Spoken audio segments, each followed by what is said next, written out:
Kuelekea msimu wa sikukuu, Jeshi la Polisi mkoa wa Tanga linapenda kutoa mafanikio ambayo yametokana na jeshi kutoa elimu kwa wananchi juu ya ukatili dhidi ya watoto, ambapo kuna matukio kadhaa ambayo yalipotiwa polisi, ikiwemo tukio la kwanza lilitokea tarehe 8 mwezi wa 10 2025 huko katika kijiji cha Kiloza Korogwe, ambako mtoto mwenye umri wa miaka mitatu alijeruhiwa vibaya kwa kukatwa mguu wa kulia na kitu chenye makali na mtumiwa ambaye anajulikana kwa jina la Abraham Jonathan Sherutete. Uchunguzi ulibaini mtumiwa alifanya ukatili huo kutokana na wivu wa mapenzi, ambapo huyu mtumiwa alikuwa anataka kumkata na panga bibi ya huyu mtoto ambaye ni mpenzi wake. Ile panga likaenda kukata mguu wa yule mtoto. Kufuatia ushahidi uliokusanywa na kuwasilishwa mahakamani mnamo tarehe 19 mwezi wa 11 2025, mtumiwa alipatikana na hatia ya kuhukumiwa kifungo cha miaka 7 gerezani. Vilevile Jeshi la Polisi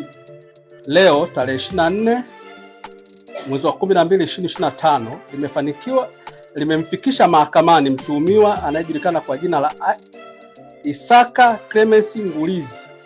mkazi wa Walei,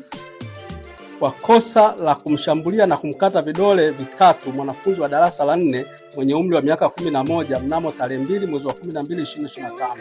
Mtuhumiwa huyo alitekeleza ukatili huo kwa kisingizio cha kumkuta mtoto huyo akijaribu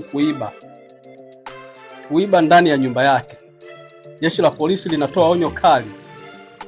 kuwa kwa mtu yote kujichukulia sheria mkononi ni kosa la jinai na hakuna kisingizio chochote kitakachokubalika mbele ya sheria kwa kumfanyia mtu mwingine ukatili.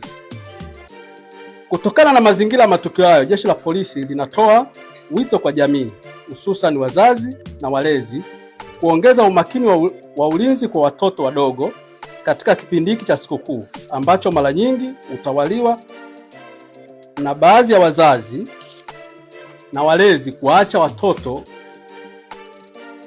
kwenda kutembea peke yao bila uangalizi wa mtu mzima mwenye akili timamu. Aidha, watumiaji wa barabara wanatakiwa kuzingatia sheria na kuepuka ulevi pamoja na mwendo kasi, ikiwemo na kuyapita magari mengine sehemu ambazo zinakatazwa kisheria.